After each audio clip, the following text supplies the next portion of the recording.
Buenos días a todos. El tema de esta mesa es educación privada para una economía moderna o para países modernos, y me parece que es particularmente relevante, ya que hoy día hemos conocido que el Perú ha pasado a Colombia como la octava economía de América Latina. Cada año pasamos uno, dentro de 10 años seremos el primero de la región. Por lo tanto, tenemos que estar bien preparados con una educación adecuada para la ambición de nuestra economía. Y en realidad la educación pública peruana, lamentablemente en los últimos 35 años, ha sido una historia de declinación permanente. Yo creo que principalmente debido al sindicato que tiene hace 35 años una muy fuerte ideología, y también evidentemente reflejo de las continuas crisis fiscales que ha sufrido nuestro país durante muchos años. El hecho es que hoy en día estamos posiblemente en el último lugar de la región en materia de educación pública. Por lo tanto, claramente la educación privada no solamente es una alternativa, sino es la única alternativa que tienen en muchos lugares del país para poder realmente recibir una educación adecuada. Y en el Perú, en materia de promoción de la educación privada, lo único que hemos hecho es no la hemos prohibido. En realidad aquí se permitió la inversión privada a partir de una ley de los 90 en la educación, y esto es lo que se ha hecho, simplemente se le quitó la prohibición. No se ha hecho ningún esquema, no se ha siquiera evaluado esquemas como los cupones que dieron cupones educativos que dieron tan buen resultado en algunos otros países. Simplemente en ese tema estamos en un territorio totalmente virgen. Aquí simplemente se le permitió entrar y punto. Y aún con esa limitación, creo que el desarrollo de la educación privada en los últimos 10, 12 años en el Perú ha sido realmente espectacular y tiene todavía margen para seguir creciendo. Por lo tanto, creo que es un tema que va a concitar el interés de todos ustedes, y espero que sea ampliamente debatido. Para empezar, vamos a tener la presentación de Ian Vázquez, quien es director del Centro para la Libertad y la Prosperidad Global del Cato Institute. Él ha publicado diversos artículos en diarios en Estados Unidos, en América Latina, y es una persona muy conocida. Es uno de los liberales peruanos que más está apoyando por lograr que algún día haya libertad en esta parte del continente. Ian, por favor. Gracias, Fritz. Buenos días, es un placer para mí estar con todos ustedes. Quiero agradecer a CADE por invitarme y quiero agradecer especialmente a Luis Bustamante por invitarme. Considero que él es uno de los grandes educadores de este país, una persona que por muchos años ya se ha preocupado por la modernización del sistema educativo en el Perú. Y es que la educación puede ser trascendental para el país. Se suele decir que la educación es clave para el desarrollo económico, que lo que necesita un país es educar a su gente y así se disparará económicamente. Yo no estoy de acuerdo con eso, porque así no pasa. Y es que la literatura está muy clara y la experiencia es muy clara. Hay pues países que son altamente educados, que también gastan un montón en educación, pero que no logran progresar económicamente. Podemos pensar en Cuba, podemos pensar en Argentina, país que tiene constantes problemas económicos y políticos. El académico Lance Pritchett de la Universidad de Harvard llega a decir una cosa todavía más extrema, basado en sus observaciones, y es que la educación puede hasta empeorar las condiciones económicas de los países. ¿Cómo así? Porque puede ocurrir que en algunos países se educan la gente, esos individuos pueden obtener salarios más altos, pero se van a trabajar en las burocracias, en las empresas estatales y en otras instituciones que ponen barreras al crecimiento económico de un país. Por lo tanto, no podemos concluir que incrementar el gasto en la educación es la solución. Lo que sí importa es el conjunto de políticas e instituciones de un país que permiten el crecimiento económico.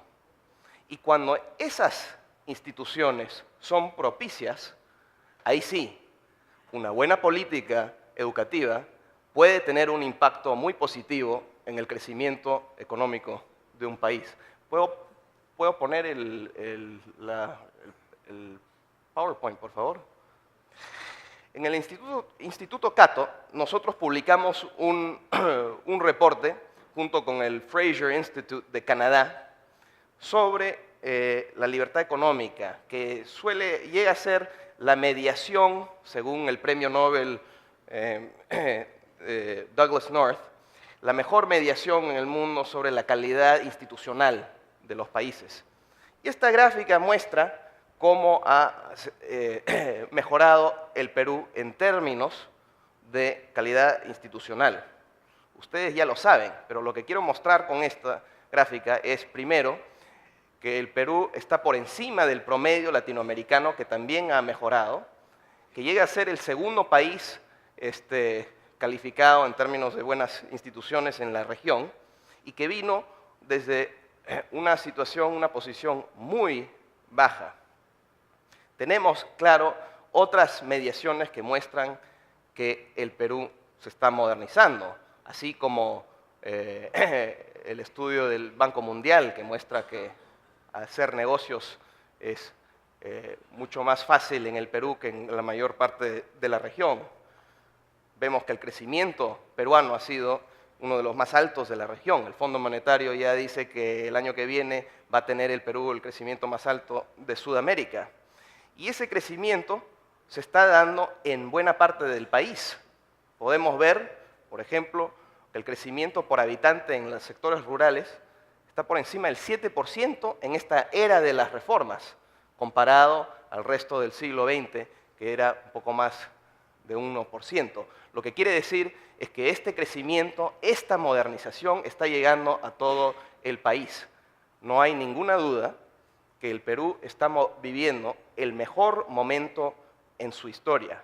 Y es por eso que llama mucho la atención que la educación es tan deficiente en el Perú. Ya se han mencionado algunos indicadores. Esto es una muestra de la prueba internacional PISA, que pone al Perú en el lugar 63 y 64 de 65 lugares en el mundo. El World Economic Forum, en su reporte de competitividad, lo pone al Perú en los últimos 10 lugares de los países rankeados. Y hay otras encuestas que muestran que la calidad educativa en el Perú es sumamente baja. Hace unos años me acuerdo que se sometieron algunos maestros a exámenes y que no aprobaron la mayoría de ellos. No podían leer, entender lo que leían o hacer matemática a un nivel básico. O sea que llama mucho la atención este bajo nivel. Ahora, ante esa realidad, algunos podrían decir, bueno, lo que se tiene que hacer entonces es arreglar el sistema educativo público. Después de todo, los países ricos tienen un sistema educativo bastante bueno y tenemos que encaminar al país en esa dirección. Yo lo que les quiero decir es que esto no es un problema con el Perú o un problema de peruanos, esto es un problema de modelo, del modelo del monopolio estatal educativo, que además no está funcionando bien en todo el mundo, inclusive en los países ricos. Por cierto, este modelo tiene sus raíces en la Prusia del siglo XIX. A principios del siglo XIX, Prusia impuso este sistema para poder formar ciudadanos obedientes al Estado y que puedan responder a las necesidades de la clase política. Ese sistema se fue extendiendo en los países ricos y ya para la época de Bismarck y principios de los años 20 se copió en buena parte del mundo, inclusive acá en el Perú. O sea que estamos en el siglo XXI con un modelo del siglo XIX. Este gráfico, esta gráfica acá, muestra la educación pública en Estados Unidos por las últimas décadas y muestra lo que es conocido en la literatura como el colapso de la productividad educativa. Acá podemos ver cómo en las últimas décadas se ha disparado el gasto en educación, pero los resultados, el desempeño se ha estancado o ha empeorado y la matrícula casi no ha incrementado. Por lo tanto, hay una deficiencia enorme y cada vez peor en Estados Unidos. Bueno, unos investigadores del Instituto Kiel de Alemania, unos años atrás, hicieron una investigación. Si Estados Unidos es así, ¿cómo están los otros países ricos que tienen más o menos este modelo? Y ellos encontraron que si bien Estados Unidos está en una situación grave, la mayoría de los otros países ricos, en términos del colapso de la productividad educativa, están todavía peores. Quiere decir que no es un modelo que está funcionando bien. Dada esta realidad, se puede entender por qué en países alrededor del mundo se han dado en las últimas décadas reformas para incrementar la participación del sector privado en la educación y experiencias que se están dando al respecto.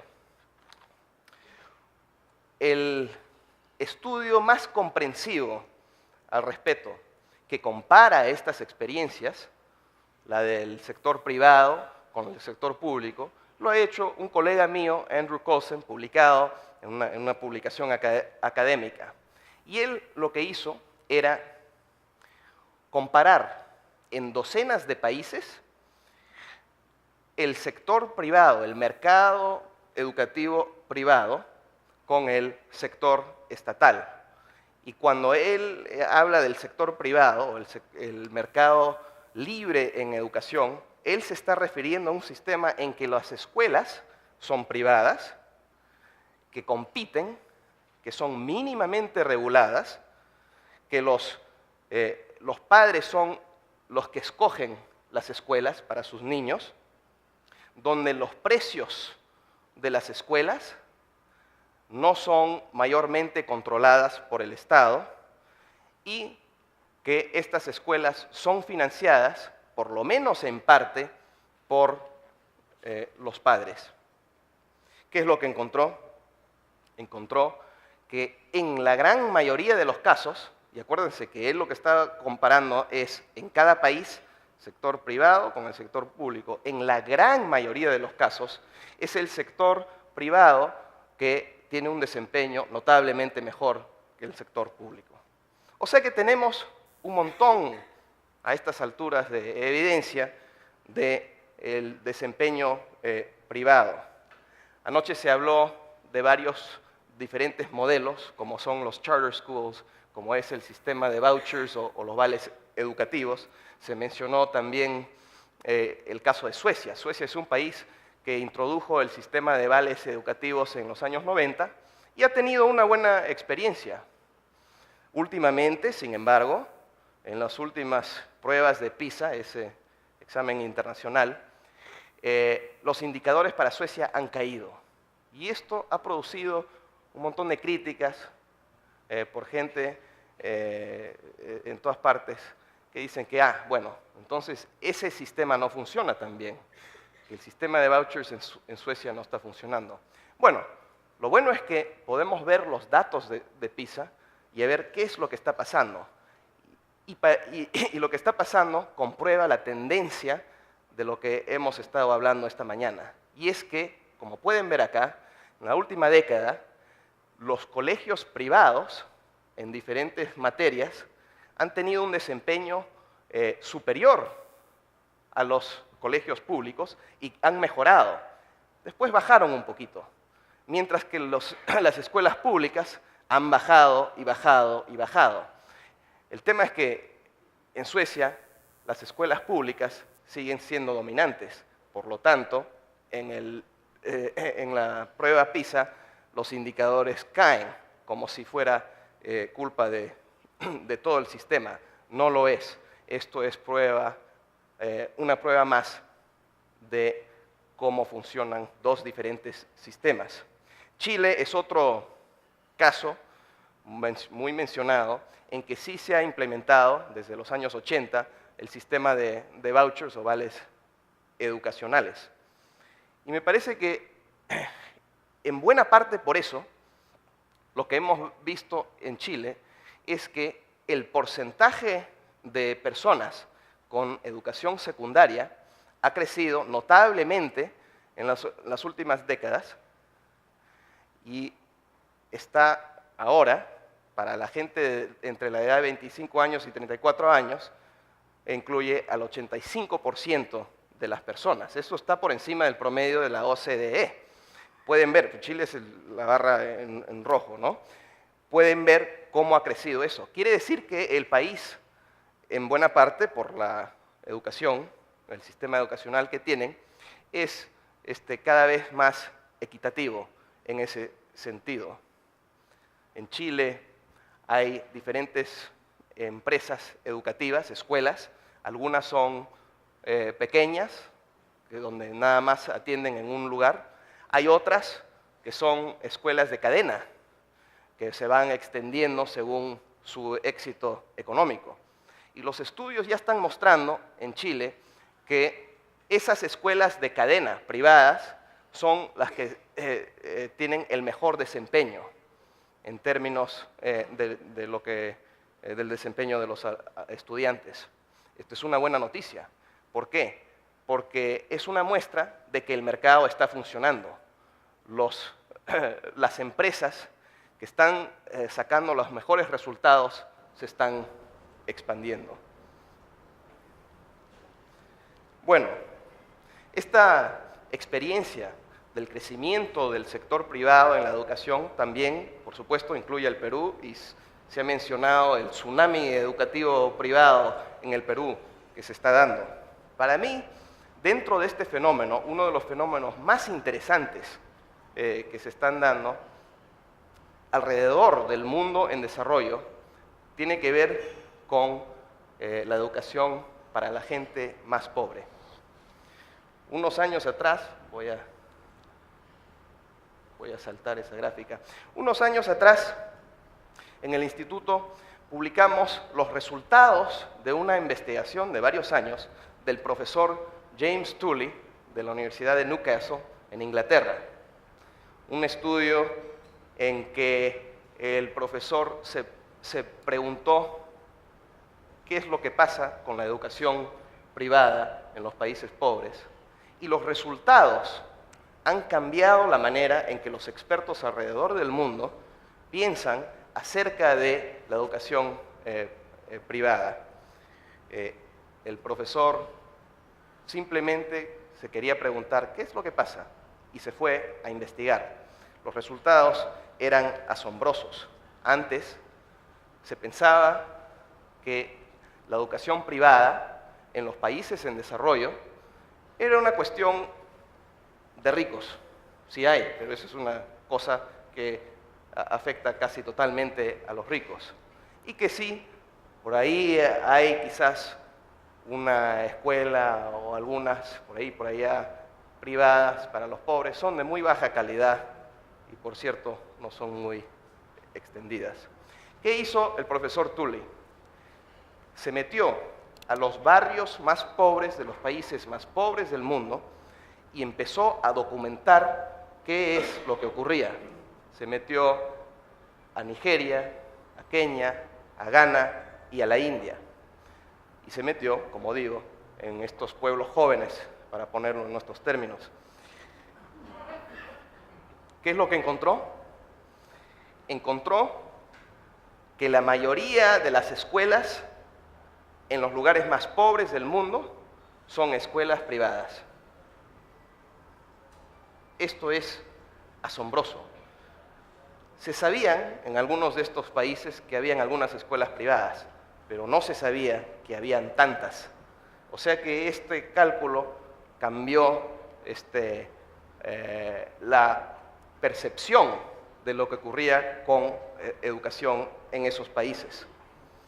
Esta es una una gráfica de una ciudad en la India. Después de que se presentaron estos resultados, ya varios otros investigadores se metieron a hacer el mismo tipo de investigación. Y un instituto en la India, en el estado de Bihar, el estado más pobre de la India, se metió a esta ciudad, Patna Urban, y encontró ahí los puntos azules son las escuelas privadas y los puntos rojos son las escuelas públicas. Está repleto de escuelas privadas esta ciudad pobre, inclusive donde hay escuelas públicas, hay muchísimas más escuelas privadas. No solamente hay más escuelas privadas, la matrícula es mayormente privada. O sea, la mayor parte de la gente pobre está estudiando en estas escuelas privadas para los pobres. En este caso estamos viendo los datos de Hyderabad, India. 75% están estudiando en estas escuelas. Ahora, ¿qué quiere decir esto? Quiere decir que hay muchas más personas estudiando de lo que se pensaba. Si uno mira, y esto no solamente en India, sino alrededor del mundo, a las cifras oficiales de educación, no reflejan la realidad. La realidad es que mucha más gente están estudiando de lo que se piensa. Ahora bien, ¿qué tales son estas escuelas? Esto se estudió también a fondo y lo que se encontró es que el desempeño de las escuelas privadas era notablemente superior al desempeño de las escuelas públicas. O sea que en las materias de matemática, en ciencia y una tercera materia que ellos midieron, los estudiantes, los alumnos, estaban sacando mejores indicadores, que era el caso de las escuelas públicas. Igual con los maestros. En los países pobres, como ustedes saben, los maestros en las escuelas públicas no son de la mejor calidad, a veces no se aparecen, a veces se duermen en la clase, a veces no enseñan.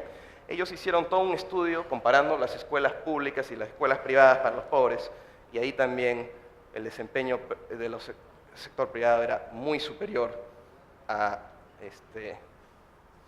sector de gobierno. Lo interesante es que todo esto ocurre a un costo muy por debajo de que es el caso del costo público.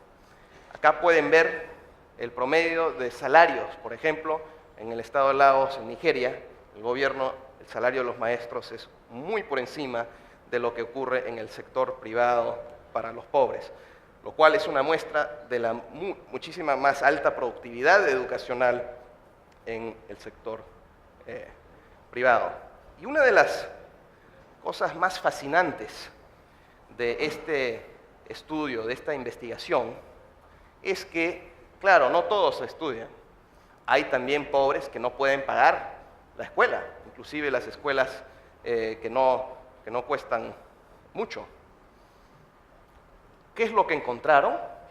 Encontraron que una buena porción de los lugares en las escuelas privadas eran lugares sin cobro o que estaban a precio descontado. El 18%, en este caso en Hyderabad, dejan lugares abiertos a precios descontados o libres. ¿Qué quiere decir esto? Los pobres en los países pobres están subsidiando la educación de los más pobres. El sector privado funciona y puede ser sorprendente cómo funciona. Esto estoy seguro que está ocurriendo en el Perú. Estoy seguro porque lo he visto.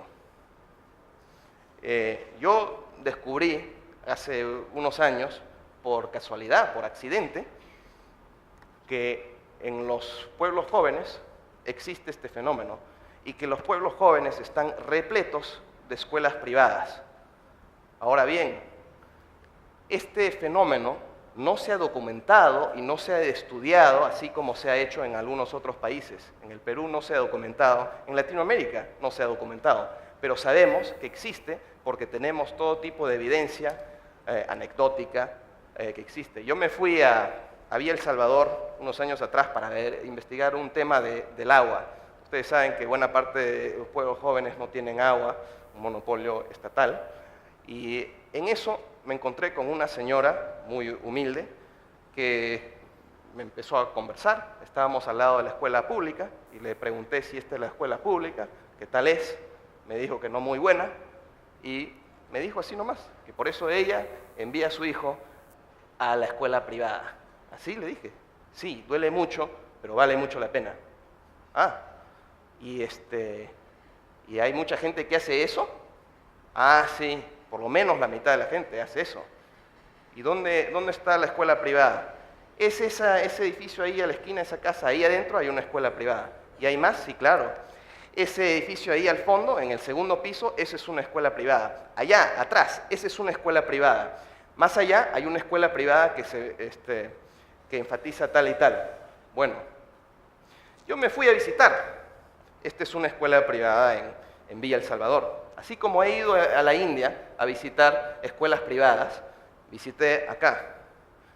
Como pueden ver, esta escuela, esta se llama San Vicente, está promoviendo que tienen computadoras, internet, enseña en inglés, danza.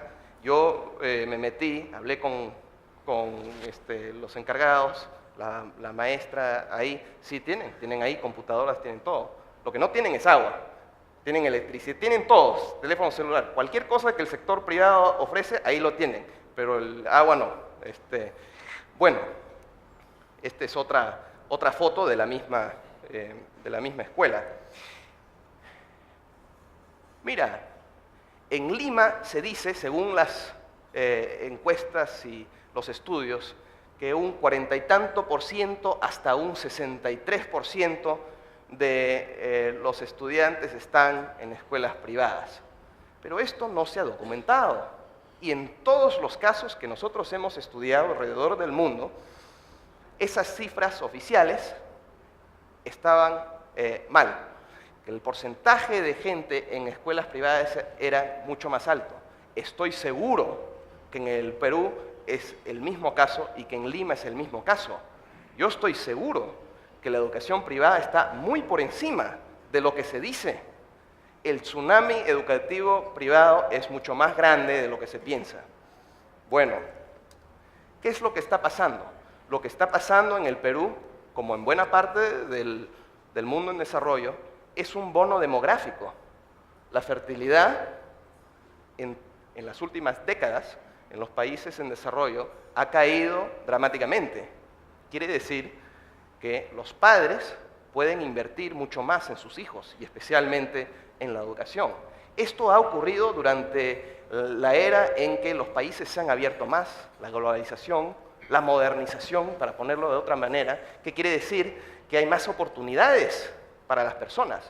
O sea que no solamente hay más recursos para poder invertir, tiene sentido invertir en la educación. Por eso se ve esta explosión de la educación privada en todo el mundo en desarrollo y se está dando sin pedirle permiso a ninguna autoridad.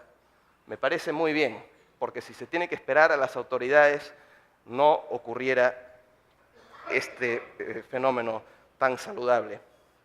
Bueno, lo que el Perú necesita, y les dejo con esto, a mi modo de ver, es un cambio fundamental de paradigma, como dice el reformador chileno y economista José Piñera, de un Estado docente a una sociedad docente, en que se encargan pues diferentes asociaciones, escuelas privadas, padres, maestros, toda la sociedad civil en educar a la gente en una diversidad de ofertas, que no puede ser un sistema centralizado, burocratizado, en que todos los individuos son tratados como igual. No somos iguales, y está bien eso, y especialmente en un país tan diverso como el Perú, eso es importante.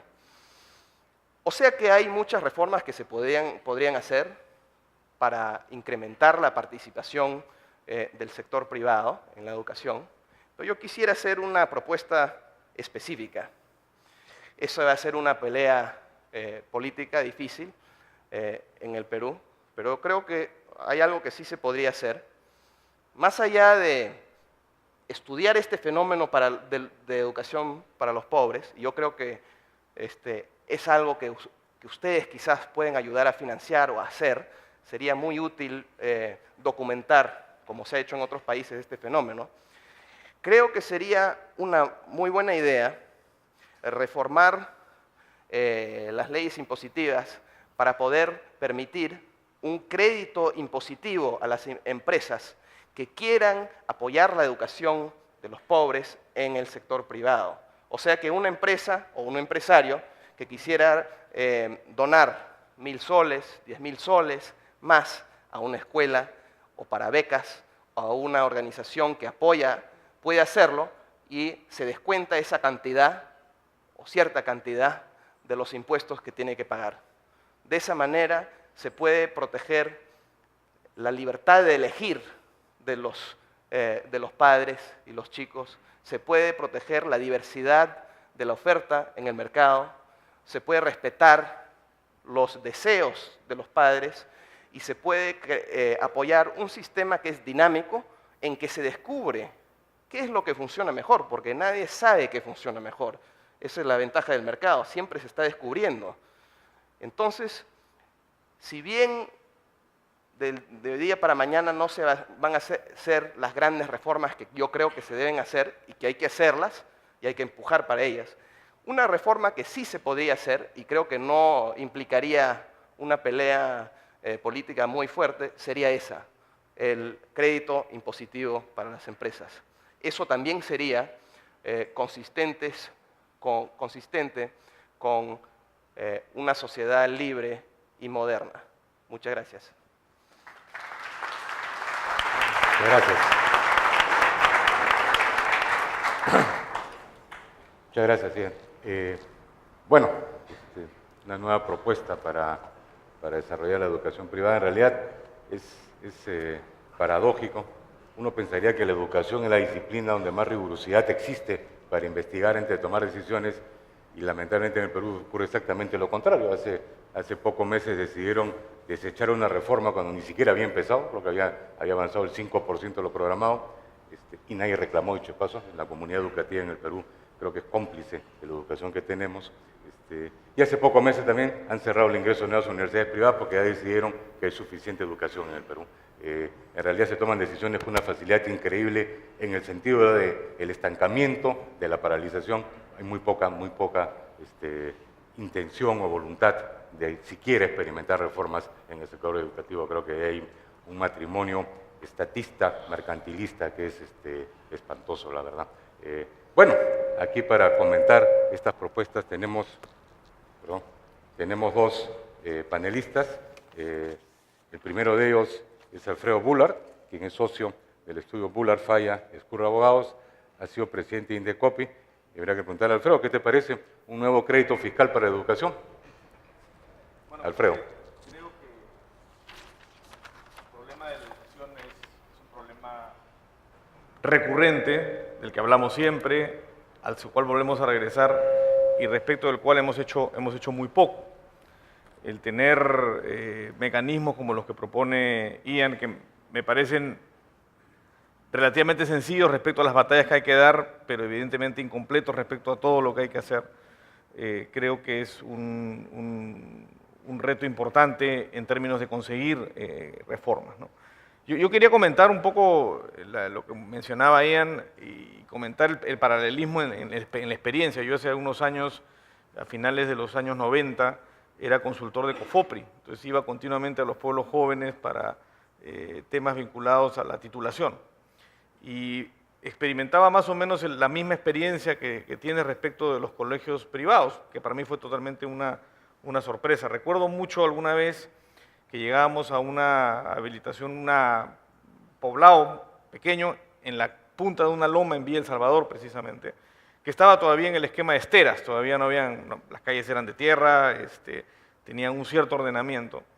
Y me sorprendió tremendamente encontrar una escuela también de esteras.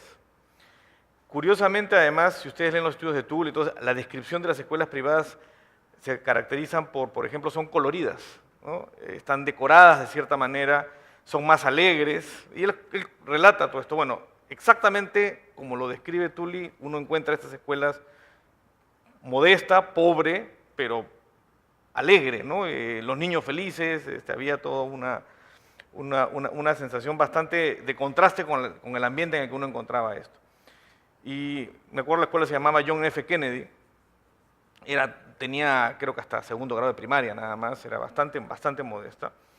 Y conversé con la directora, ¿no? Me llamó la atención y le comencé a preguntar, bueno, y dice, no, somos privados, hemos invertido.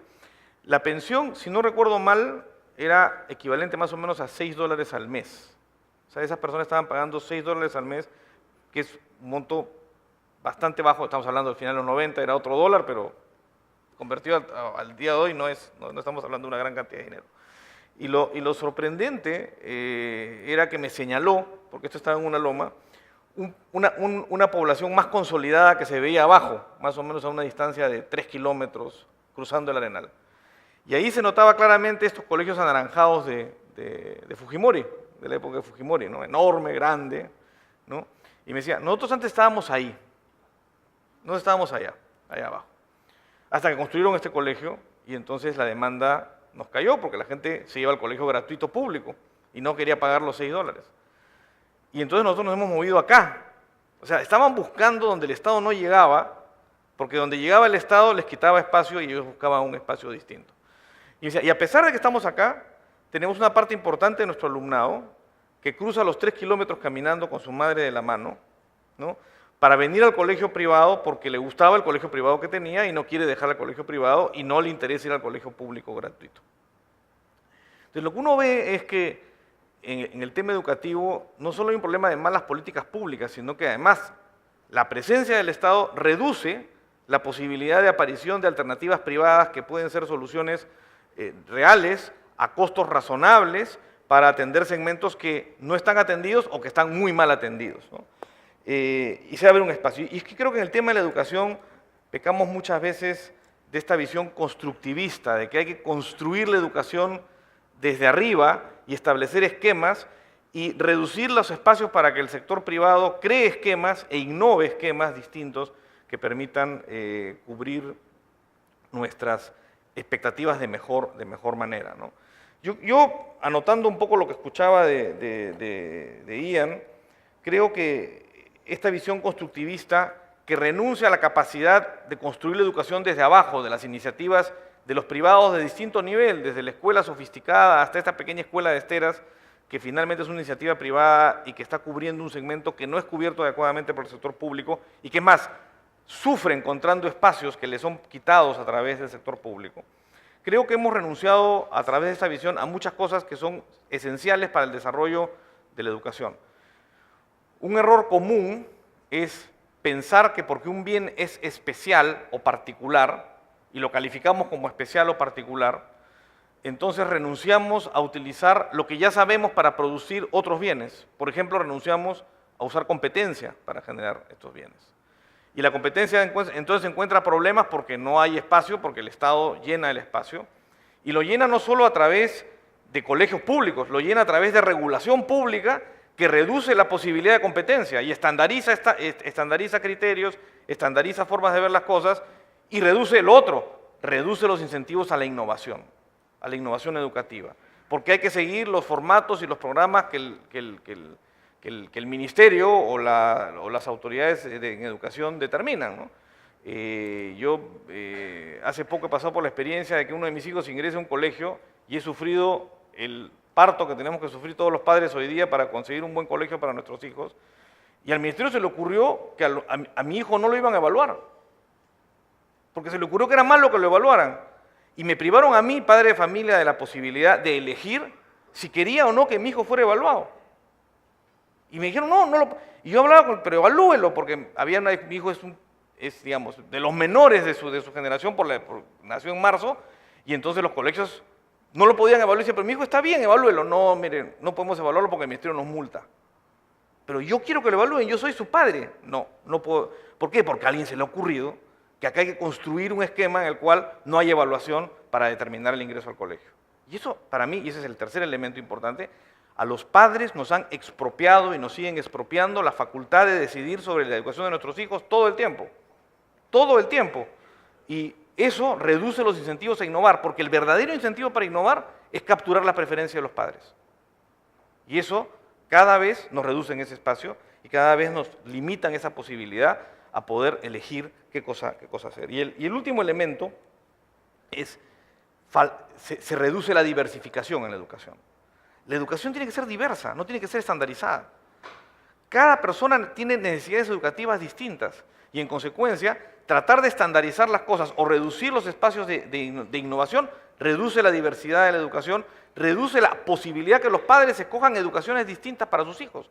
Hay modelos educativos que, por ejemplo, no tienen calificaciones, no hay grados, no hay notas. Y pueden ser buenos y pueden funcionar muy bien, pero están reducidos porque hemos decidido constructivistamente que todos los sistemas tienen que ser evaluados, además de evaluados de cierta manera. Y entonces yo coincido con la forma como planteaba Ian el problema. Hay una reducción importante de la innovación privada en la posibilidad de contribuir. La educación privada, a pesar de eso, se abre espacio y encuentra vías para encontrar una alternativa, pero que está limitada y reducida hay el error típico de pensar que porque hay gente que no puede pagar la educación, entonces el Estado tiene que gestionar la educación. Si tenemos un problema de financiamiento para la educación de los pobres, es un problema de financiamiento de repente público. Para eso está el sistema de vouchers. Para eso los padres se les devuelve el poder de poder elegir, que no lo tienen porque no tienen suficientes votos monetarios para escoger el colegio de su hijo, se lo puedes conceder a través de un voucher, pero lo conviertes en una demanda que regula y que permite la innovación y no simplemente decidir que ahora no, el Estado gestiona y gestiona mal. Que los padres podemos tomar malas decisiones para nuestros hijos, por supuesto que podemos tomar malas decisiones de nuestros hijos, eso pasa, pero les puedo asegurar que los burócratas cometen peores decisiones, ¿no? Y coincido finalmente, y con esto termino, con lo que decía Ian, ¿no? Mucha educación no es sinónimo de mejor situación, ¿no? Nozick se preguntaba, alguna vez Robert Nozick se preguntaba, ¿por qué, por ejemplo, suele ocurrir que los intelectuales y la gente vinculada a la actividad académica y vinculada incluso a la actividad artística suele tener una tendencia a rechazar ideas de mercado? Es decir, suelen tener una tendencia a ser más de izquierda. Y la respuesta que Nozick da es modelo educativo. La forma como organizamos los modelos educativos, que básicamente se basan en una meritocracia de qué tan buenas notas te sacas, hace que las personas muchas veces inteligentes y que son las que finalmente terminan siendo académicos o intelectuales, sesguen su visión del mundo en relación a que el éxito se debe determinar por la nota y no de repente por otro tipo de habilidades. El mercado no les gusta, porque en el mercado una persona de repente con menos capacidad académica puede tener más éxito porque tuvo alguna idea que la gente quería. O un futbolista puede ganar más que un académico conocido. O un abogado que se dedica a la academia termina detestando a un abogado que se dedica a la actividad profesional porque dice, pero yo me sacaba mejores notas que él, ¿por qué gana más que yo? Y entonces generan rechazo al mercado. Y entonces eso tiene que ver con modelo educativo. Y ese tipo de sesgos se repiten continuamente en todos los modelos constructivistas de educación, donde los prejuicios con los que muchas veces construimos estos modelos se convierten en prejuicios sociales difundidos, aceptados, y que finalmente perjudican la posibilidad del país de alcanzar un mayor desarrollo, ¿no? Muchas gracias.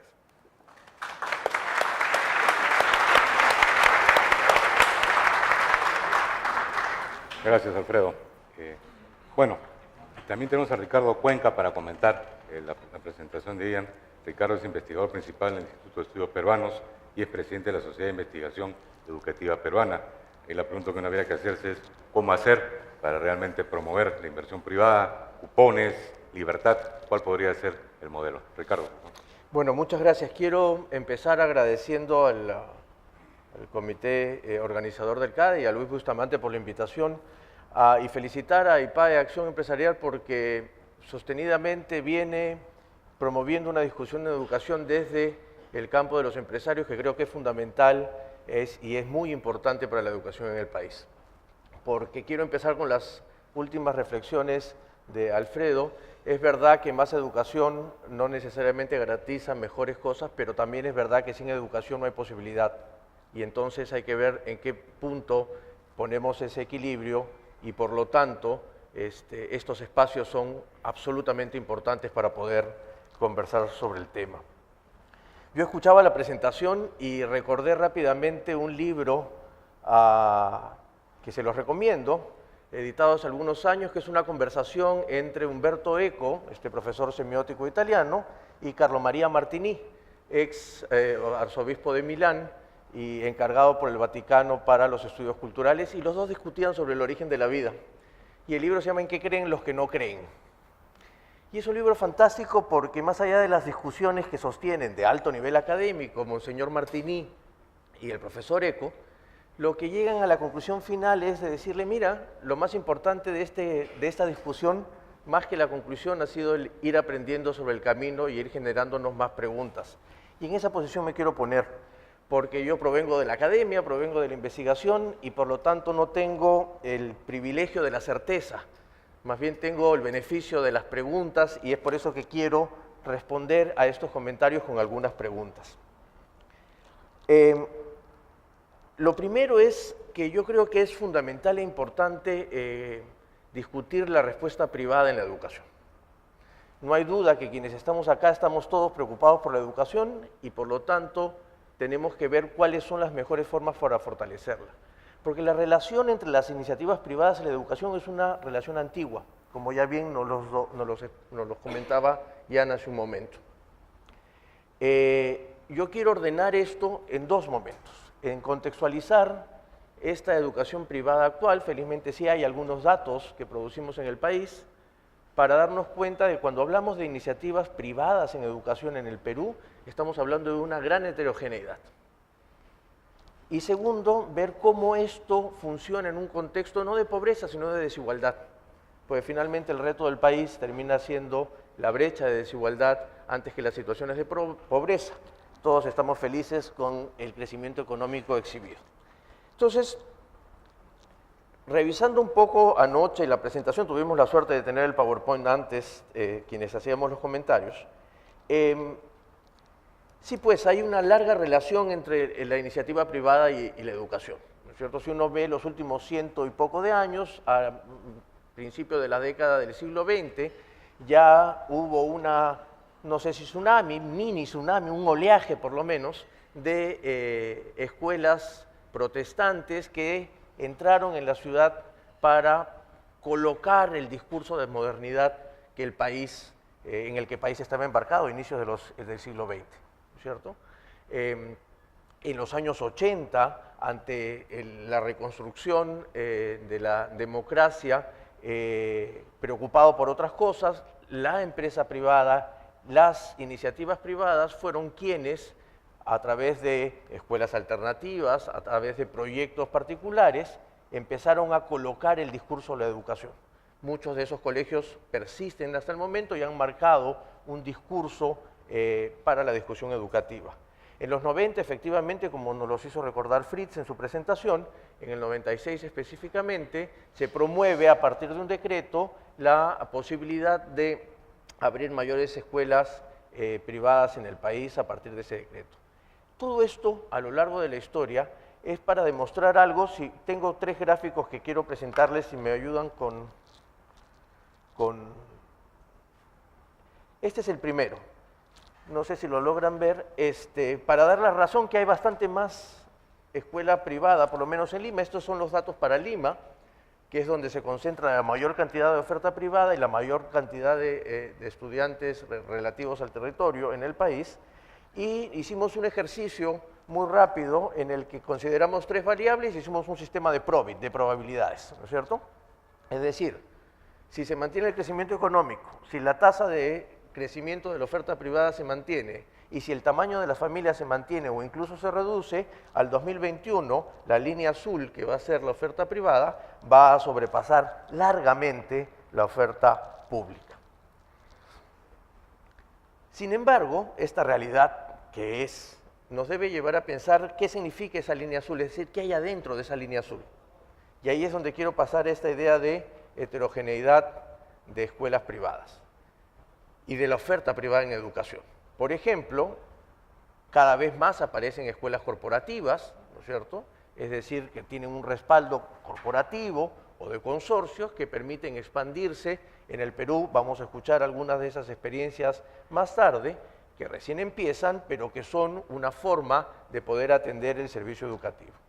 Hay otras que se mantienen y se han mantenido siempre, que son estas escuelas de élite, ¿no es cierto? Ya sean de congregaciones confesales, ya sean de convenios entre países, estas se han mantenido. Hay educaciones de alianzas públicos-privadas, que también empiezan cada vez a funcionar más en el país, y también estas escuelas de bajo costo, a las que han hecho referencia y nos han mostrado tanto Ian como Alfredo. Pero esta heterogeneidad también nos trae algunos datos interesantes. Esto es, por ejemplo, la tendencia desde el 2007 que se toman evaluaciones censales a los estudiantes en matemática y en comunicación integral, la tendencia de cómo ha ido avanzando lo estatal y lo no estatal desde el 2007 hasta el 2012. Como se nota claramente, hay una clara tendencia a que la educación que proviene del servicio no estatal esté por encima de la estatal, ¿no es cierto? Y la subida, digamos, es paralelo en el caso de comprensión lectora. En el caso de matemática la cosa es un poco más errática, y esto hay explicaciones pedagógicas, constructivistas en el sentido pedagógico, no en el que ha utilizado Alfredo, en donde la cuestión se vuelve un poco más errática, es decir, no necesariamente los resultados de la oferta privada son tan exitosos como los de la oferta, como se quisiera, y al contrario, los de la estatal empiezan a tratar de juntarse. Y acá hay varias explicaciones. Una de ellas tiene que ver con los contextos alrededor del trabajo en la escuela, porque la matemática suele ser lo que se llama tradicionalmente un aprendizaje escolar. Es decir, hay pocas posibilidades, vamos a escuchar el programa de Mate para Todos más tarde. La matemática suele ser un aprendizaje que se desarrolla dentro del aula, a diferencia de la comunicación o la comprensión lectora, que suele ser un aprendizaje al cual se reciben estímulos también fuera del aula. Es decir, en la familia, en la calle, en la casa, el meter la matemática en la vida cotidiana es un reto muy fuerte que está costando a la gente. Pero veamos, para seguir con esto era a nivel nacional, el caso de Lima, que nuevamente concentra el asunto. Esta es la expansión de cómo están apareciendo las escuelas privadas en Lima, que cada vez aparecen en las zonas más pobres, en los distritos con los quintiles más pobres. Entonces, estas pequeñas manchitas, que creo que yo no las veo por lo menos, pero espero que ustedes sí, grises, empiezan a crecer y a expandirse hacia las zonas periféricas del centro. En los tonos de naranja más oscuro están aquellos distritos de Lima con porcentajes, se ubican en los quintiles más pobres. Entonces, en este momento, en Lima Metropolitana, la mayoría de escuelas son privadas. A mayor ingreso, mayor presencia de escuelas privadas, y a menor ingreso, mayor demanda de escuelas privadas. Es decir, es verdad que hay un gran imaginario por acceder a la escuela privada. Sin embargo, las escuelas privadas son bastante más pequeñas en cuanto a matrícula de estudiantes, es decir, son más, pero reciben menos estudiantes. ¿No es cierto? Las escuelas públicas en Lima todavía tienen una matrícula mayor, como se pueden ver estos gráficos obtenidos de la Encuesta Nacional de Hogares última. ¿Qué es lo que ha pasado ahora? Que es el punto con el que quiero terminar. Estos son los resultados de comprensión lectora en Lima Metropolitana para el servicio educativo estatal y no estatal. En comprensión lectora vemos en los cuadrados rojos lo no estatal y en gris, en unos rombos grises, lo estatal. Y vemos cómo hay una distancia corta y cada vez más corta, que ya se veía en la tendencia del 2007 al 2012 para el caso de matemática, pero nos damos cuenta que es justamente en los distritos más pobres, en aquellos donde la oferta privada no está respondiendo con mayor calidad, como sucede en aquellos distritos con mejores ingresos. Y en el caso de matemática, en donde, insisto, es responsabilidad absoluta de la escuela. Hasta el momento, el asunto incluso se llega a invertir. Es decir, hay escuelas públicas que obtienen mejores resultados que escuelas privadas, nuevamente en los distritos más pobres. Con esto no quiero decir que la escuela privada sirva o no sirva, ni que la estatal sea mejor o no. Lo que quiero es recoger las palabras con las que empezó Fritz, que yo las tenía anotadas casi de casualidad. Es decir, lo que no tenemos es claridad respecto de cómo debe ser esta oferta privada. Y lo que hay es una heterogeneidad muy grande que produce imaginarios respecto de las bondades de la oferta privada, que muchas la tiene, ¿no es cierto? Sin embargo, nos ofrecen resultados que no corresponden con ese imaginario. La pregunta es ¿qué? ¿Es suficiente tener románticamente la casa de esteras de una escuela privada con el pago de $6, de 18 o de 60 soles, como la querida escuela que estoy estudiando ahora en el Cono Sur, que se llama Jean Piaget con Y, que es como siempre digo, es una escuela privada a que estoy mirando a los padres, tratando de mirar etnográficamente lo que sucede en esa escuela? Es decir, ¿qué pasa con esta gran heterogeneidad? ¿Cómo hacemos para que esta heterogeneidad sea una virtud y no sea una trampa para el servicio educativo?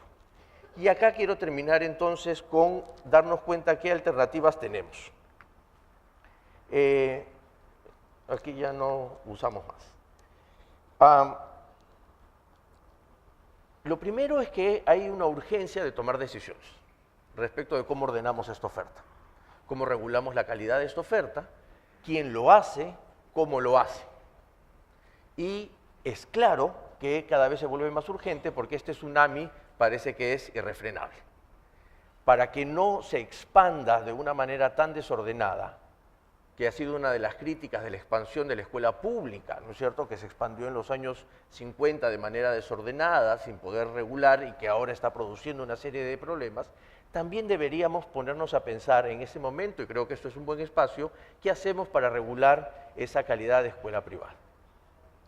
Una posibilidad es que el mercado lo haga, ¿no es cierto?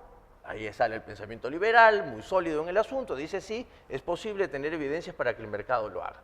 Sin embargo, yo también me pregunto, de eso vivo de preguntarme, ¿qué pasa con aquellos sí otros indicadores de la teoría clásica de fallas del mercado, en donde, por ejemplo, la falta de información, la endogeneidad de las variables, los famosos no observables que los economistas dicen que a mí me encanta?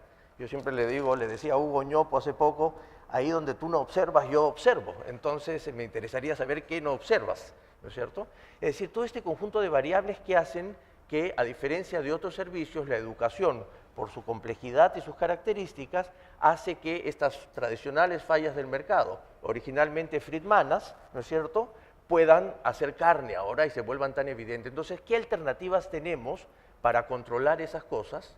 Hasta el momento no las hay, por lo menos los estudios no las hay.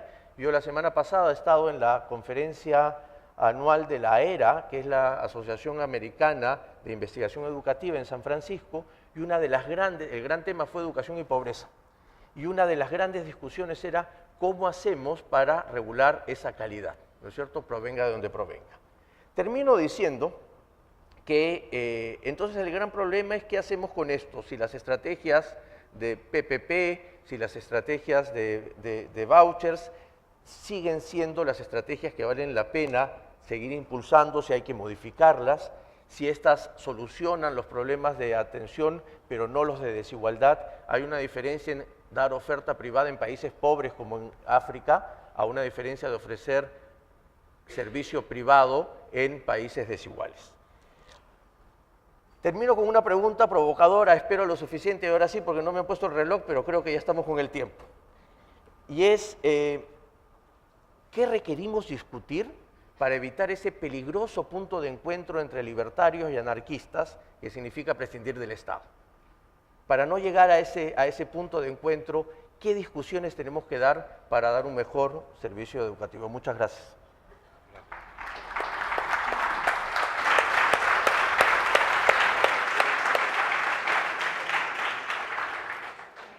Capaz un interrogante que nos has planteado con los cuadros que nos has presentado es que en realidad lo que falta en el Perú para que el mercado educativo se desarrolle es información y transparencia, y creo que una de las grandes fallas del ingreso de la educación privada en los últimos años es que no existe una calificación adecuada de la calidad educativa de las instituciones. Por eso es que se tiende a decir cierren el ingreso de nuevas universidades porque no podemos controlar la calidad de la educación que tenemos. Y ese más bien es una falla más del Estado, y creo yo que creo que refleja mucho el poco interés en desarrollar el sector privado que existe en el Ministerio de Educación, porque no ha habido, llevamos 18 años desde que se dio la ley y hasta ahora no ha habido realmente ningún intento realmente serio de tener una verdadera unidad de calificación de la calidad educativa, que al final es lo que te determinaría que tú puedas saber si el precio es el adecuado, si realmente la calidad de educación que te brindan es la correcta. Y finalmente un comentario, en tus cuadros también he visto que la educación estatal ha mejorado los últimos 3 años significativamente en sus rendimientos, con lo cual es aún más increíble que hayan cancelado la reforma de la educación del profesorado, cuando justo está empezando a dar resultados, ¿no? Da la impresión que el dogmatismo sindical que tenemos en el gobierno le va a causar daño al niño peruano. Me parece realmente impresionante que hayan hecho eso. Bueno, estamos un poco fuera de nuestro tiempo, queríamos ser británicos en nuestra puntualidad, pero antes de terminar le quiero dar la palabra a Ian, que hizo la presentación, para que nos haga unos comentarios finales. Más o menos Bueno, seré muy breve porque los dos comentaristas dijeron tanta cosa que es absolutamente imposible comentar sobre todo, especialmente cuando se han planteado preguntas enormes. ¿Ah? O sea, tú partiste con decir una cosa que me parece es una posición ética, moral, correcta, que es que no tienes la certeza para poder decir este es el sistema o esta es la manera de educar a la gente.